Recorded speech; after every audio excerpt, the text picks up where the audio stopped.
Admiral Kethvor of the Centauri Empire watched the blue marble of Earth through the bridge's view screen, his four eyes narrowing in satisfaction. 5 massive fleets had converged on the human homeworld, the largest military coalition in galactic history.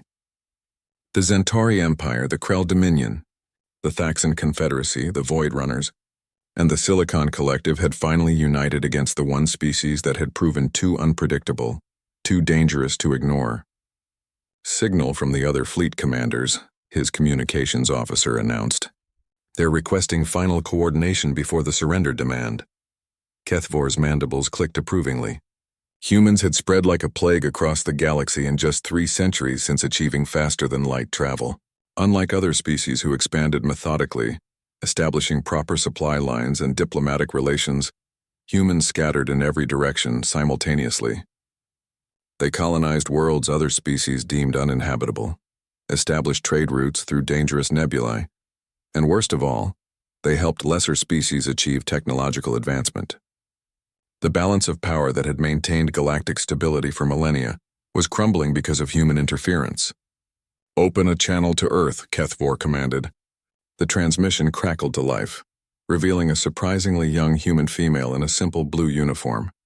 She sat calmly behind a metal desk as if 5 apocalyptic fleets weren't aimed at her world.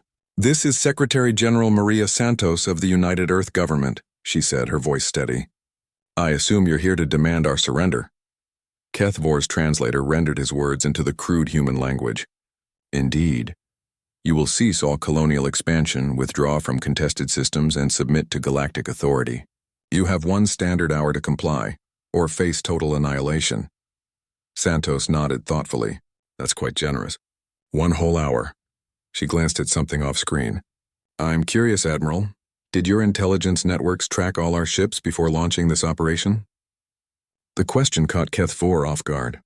"Your pathetic fleet cannot match our combined might." "Oh, I'm not talking about our fleet," Santos replied, a strange smile playing at her lips. "Computer, execute Protocol Stellar Embrace." Across the galaxy, in systems the 5 empires considered safely within their borders, human sleeper ships that had drifted dark and silent for decades suddenly blazed to life. Ships that had masqueraded as asteroids, mining platforms, or derelict hulks revealed their true nature. Humans had done what no species in galactic history had ever attempted. They had secretly positioned assets in every major system simultaneously. On Centaur Prime, hidden human installations powered up ancient planetary defense systems that had been decommissioned by helpful human engineers. On Krell Major, human colonists who had lived as peaceful traders for generations revealed stockpiled weapons and disabled the planet's shield generators. Across Thaxan space, human-built commercial satellites began broadcasting signals that jammed military communications.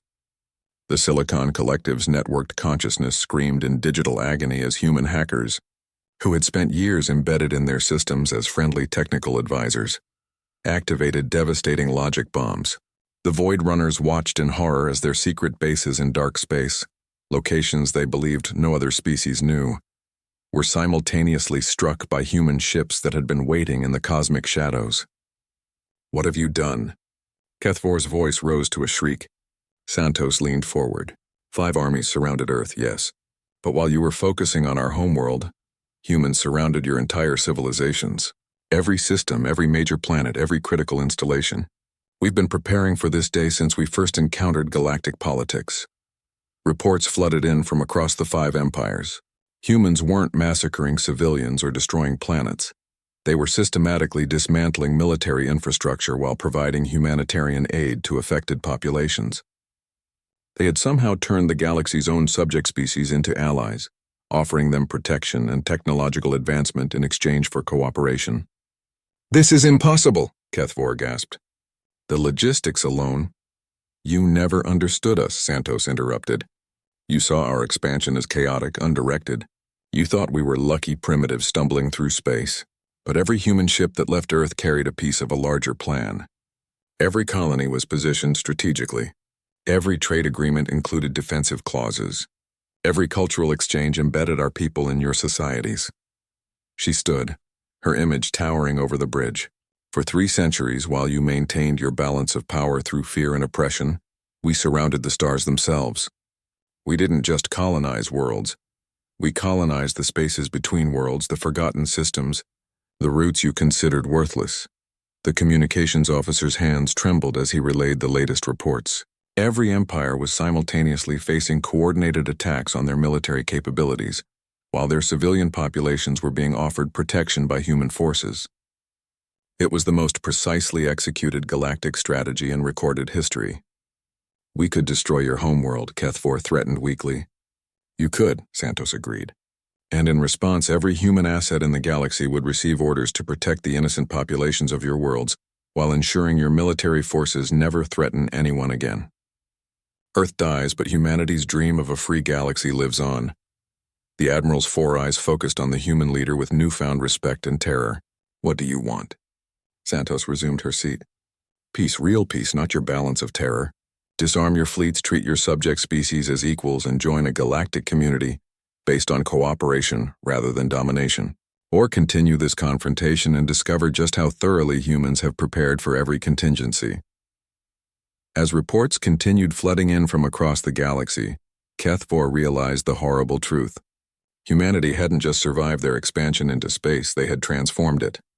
While other species fought over territory, humans had claimed something far more valuable: the loyalty of every oppressed population, the trust of every overlooked species, and the patience to plan not just for years or decades, but for centuries.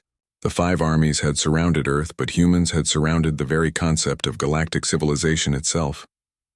"Stand down, all fleets," Kethfor whispered into his communicator. The age of empire was over. The age of humanity had begun.